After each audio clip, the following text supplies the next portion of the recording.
I'm Jim Barry, and this once again is Miami Life, the show at which we take a look at the topics and the people that make South Florida the unique place that it is. All right, while on the road the other day, my radio surfing landed me on public radio station WLRN. And in a fast-paced, nonstop town, it seemed like a calm change of pace. Public radio stations like WLRN still provide a valuable community service, but here's the question: can they survive in today's rapidly changing multimedia world?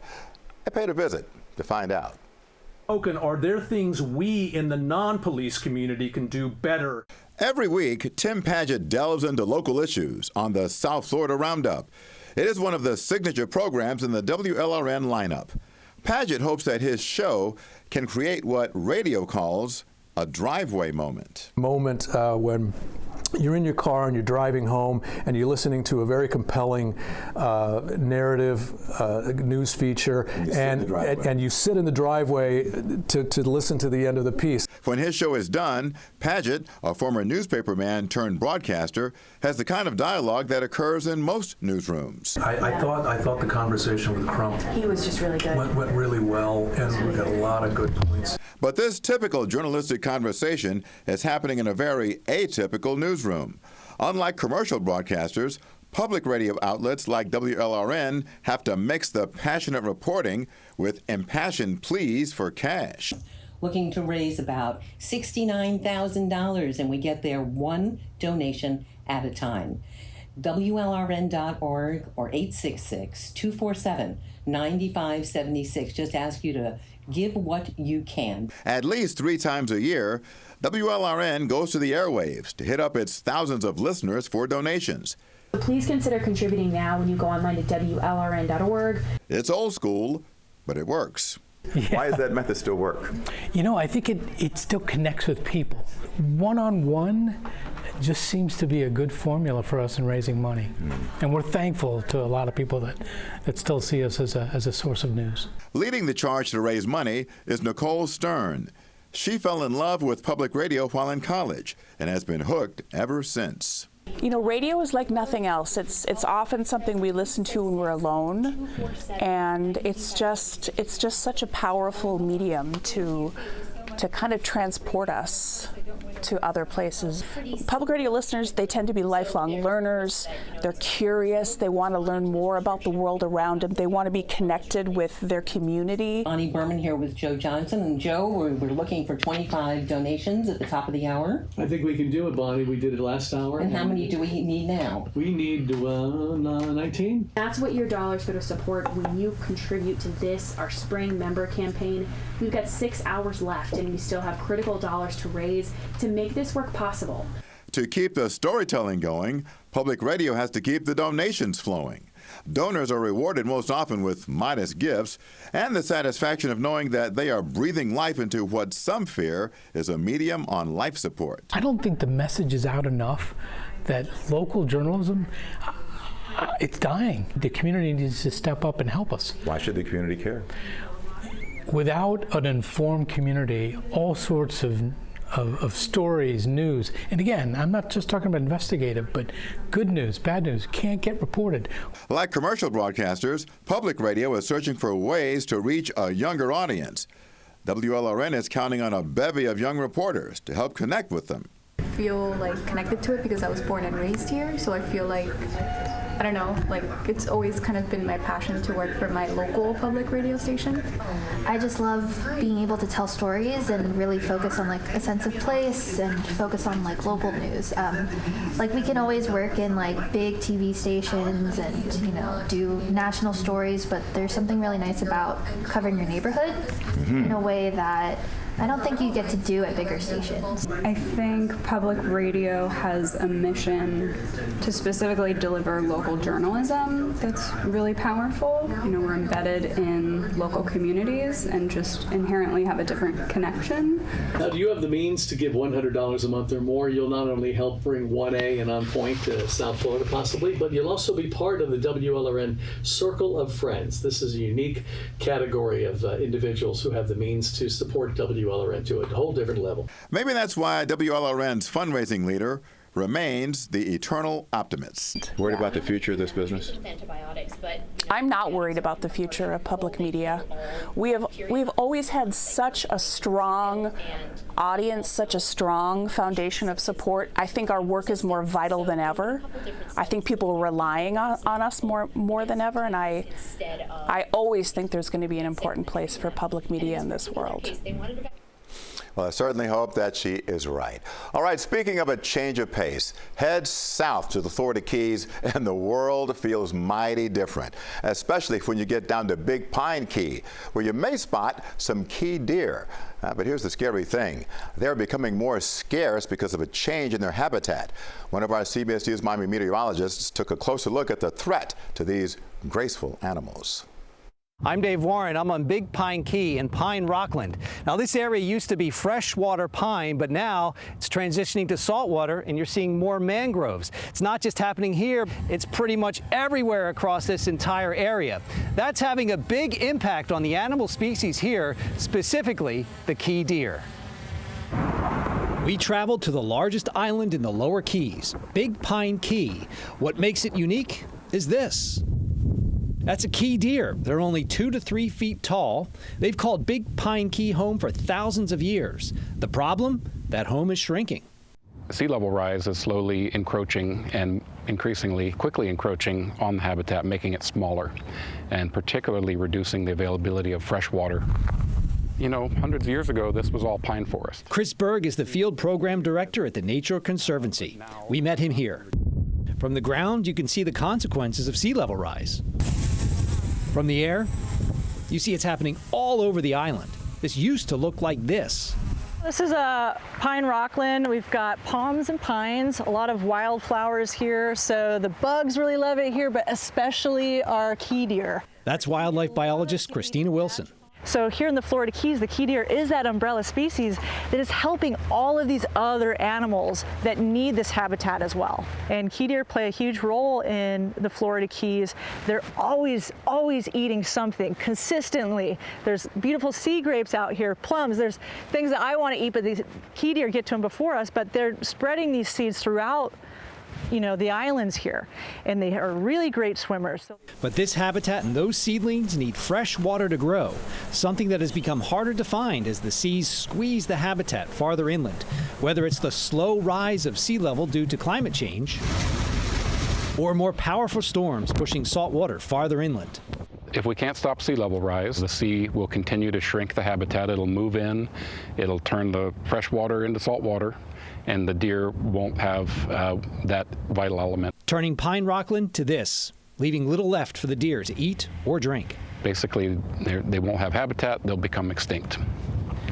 Key Deer Boulevard, it's one of the main roads on Big Pine Key. Working to slow or even stop that process is Kevin Kalis. He's the Coastal Program Coordinator for U.S. Fish and Wildlife. This is Key Deer Boulevard. It runs right down the middle of Big Pine Key. What happened is, over time, we would have coastal storms that would push salt water into the marsh and wouldn't be able to get out. That's a problem being solved by the work here. Once we have this restoration fully functioning where we can manage the water, these are culverts that will allow water to escape, but we can also hold water. Covering this area for the deer is one step. The other is controlled burns. This is something that we actually did on purpose. We call them prescribed burns.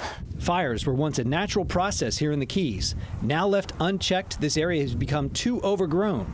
2 years after the fire, the habitat is open, making easy access to their food now growing here. It's things like this that we need to do, that the refuge needs to do to make space for the deer, to make habitat for the deer as seas are rising and taking away habitat on the fringes of the Rocklands. Open spaces like this that were overgrown now turned into new habitat. It's what the deer need. It's as everything shrinks, pushing them and the residents of Big Pine Key closer together. Those that live here do what they can to protect the deer today, but according to Chris Berg, they will have to do a lot more in the future. The real root cause of this problem is people contributing to climate change. We all have a role to play in understanding our contributions, and governments at every level, from the United Nations right down to the city of Key West. Doing what they can to protect the deer and preserve what habitat is left for tomorrow. It's a losing battle, but one that we need to continue to fight. because if that fight is lost, it may not be the end for the deer here, but it would mean the end for the key deer. If they decide to move them to the mainland, then they're going to be breeding with the white-tailed deer, and they'll end up not being key deer again. While the future of the key deer remains uncertain, what is certain is that they are doing everything they can to combat climate change and preserve their habitat right now. At Big Pine Key, I'm Dave Warren for CBS News Miami. Dave, thank you very much. All right, up next on Miami Life, this football-crazed town is hyped for the NFL Draft. With the 13th pick in the 2019 NFL Draft, the Miami Dolphins select. Yeah, many players hope to hear their name called on the big stage. We'll talk to a former Dolphins and Canes star about the day his NFL dreams came true. And getting ready for the draft is a full-time job. We will talk to the South Florida man who trains the next batch of NFL hopefuls for their big moment. Miami Life coming right back.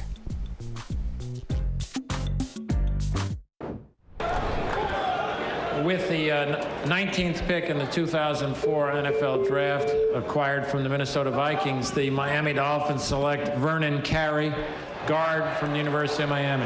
All right, first question. Well, all right, we'll talk about the player first. Did they have to come up to do that?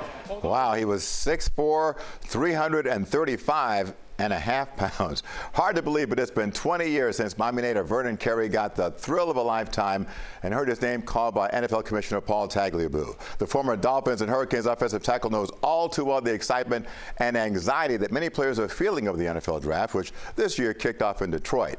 Now comfortably retired, Carey talked to us about his experience and shared some advice for the next generation. Vernon Carey served up pancake blocks during his 8-year career with the Dolphins. Now he is busy serving salads and other healthy food options at Green Envy in Liberty City, a business he co-owns. Grew up in this community, 2 blocks from here, and just thought it would be great to have healthy options like brown rice, smoothies, salads, just light food that you could grab on the go. You know, it's never been really accessible in this area, and to be able to bring that to this community, it means a lot to me and my partner. Carey was happy to talk football when we visited and to recall the moment when he was drafted in the first round of the 2004 NFL Draft by the Miami Dolphins. The Miami Dolphins select Vernon Carey, guard from the University of Miami. Just knowing you put a lot of work, a lot of years of hard work in, and to know it's about to pay off, that's important, you know what I mean? And when you get to hear your name get called on that day, it's just an amazing feeling. Carey was not in New York for the big moment. Instead, he watched the draft at a club on South Beach with family when he got the call. Who called you? It was Rick Spielman. Rick Spielman, it was crazy because I was on the phone with Minnesota, and Minnesota's about to get me, and then the Dolphins ended up trading up to get me. So it was a great feeling. It was just great to see it all play out. When Miami traded with the Minnesota Vikings to move up to get Carey, it allowed him to be that rare player who played college and pro ball for his hometown teams. Being a Dolphin fan all my life and being called on that day, man, it was amazing. Be able to just hear your name called from the Miami Dolphins, and then being a fan all my life as a kid, watching Dan Marino and Terry Kirby and those different guys.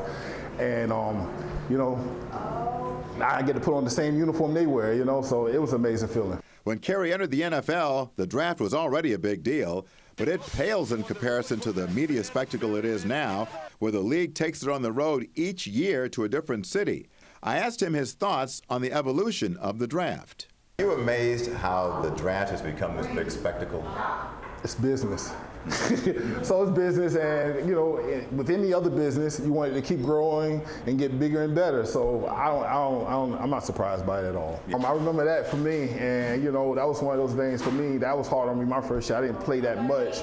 I got some moments, but then the next year I started to start and everything. So it is a lot of pressure on guys who are first rounders. After starting 107 games over his career, Carey has a lot of insight to offer aspiring NFL players. It ain't friendship, nothing like that. It's business, and it's cutthroat. It's grown men. You know, my family or your family.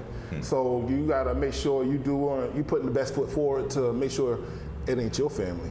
And he also has some advice for the Dolphins on how they should approach this year's draft. Chris, we know that you know what you're doing. Oh, yeah. But this man played in the league, as you know. Oh, yeah, he was there when I was there. Okay, then. Oh, yeah. So he's about to give you some advice on what you need to do in terms of the draft and in terms of getting this team to the promised land, the Super Bowl. Go ahead. Just need to keep getting some depth, because injuries are going to happen, and we got to make sure we got guys and that can make sure we're good when it's time to go to playoffs. And O-linemen. You hear that? From an O-lineman. Okay. You know that. from 1 to 53, you got to be solid. Yeah, yes, you do. Yeah. Yeah, because it takes a whole team. Yeah, it does. Man, good to see you. Thank you for coming. Vernon Carey looking great, and I'm sure that the Dolphins GM Chris Greer will take that advice. When Miami Life comes back, South Florida is where many NFL hopefuls come to prep for the draft, and they come here to train with this man. We'll introduce you to him next.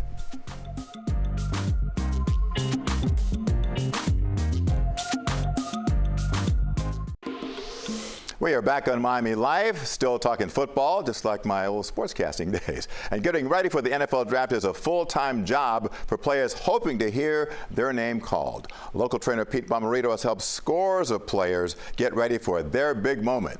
CBS Miami's Samantha Rivera visited his training center to see why so many players go there to get the edge they feel they need. This Wednesday in early April called for a low-impact day for Pete Bomarito's guys. It's trunk stability and hip mobility, just like flexibility for the hip, but in multiple planes at the same time. From hockey, tennis, and football veterans to, of course, guys just hoping to get their name called in this year's draft, Bomarito's clients range from every level. I want you to lock that knee hard and just project forward. With 2 locations in Miami and Fort Lauderdale, Pete Bomarito's Performance Systems has been up and running since 2005. My art is not just taking somebody and peaking speed. It's recovery from the season, getting them ready for a Senior Bowl, East-West Shrine, or whatever. And then you got to get them recovered from that. You have to peak at a certain time. Athletes can expect just about anything and everything at this Miami training facility, with weight rooms, medical rooms, and dozens of therapists helping create speed and strength programs customized based on biometric testing results. Obviously, these guys have tons of other options to go to do similar things. Why do you think these athletes say, you know what, I need to come to South Florida, I need to see Pete? If you're looking at NFL draft prep, that's the easy part. This is a results-driven business. And people can make excuses all they want, but the bottom line is you've got to deliver. I like to say the proof is in the pudding. You know, I've seen some of the stuff he's done with guys, and you know how he's helped them perform when it came to combine, and just the whole pre-draft process. So you know, that really stuck out. Gold, who's been working with Bomarito since this past December, is just one of a plethora of guys hoping to get drafted this year. You know, he sat down with me throughout the process, and you know, kept reassuring me, you know, things will be okay. You know, we just got to sit and work at it and look at everything. Did you know any of the other guys before coming out here, like working out with them? Nope, didn't know anyone. Yeah. Are they like your good friends now? Oh yeah, you know, definitely. I stay in contact with a couple of those guys that I was here with, you know, the pre-draft process with, and going through draft prep with, and those are guys I'll be, you know, cool with the rest of my life. I'm excited, you know, hopefully to get my name called, you know, but I mean, either way, I'm at the end of the day, you know, I just need the opportunity. So, you know, I'm just ready for the opportunity. I'm ready for it to come, and you know, finally make my dreams come true. They're putting in the work, and you know the saying, no pain, no gain. Thanks to Samantha Rivera for bringing us that story. We'll be right back with more Miami Life in a minute.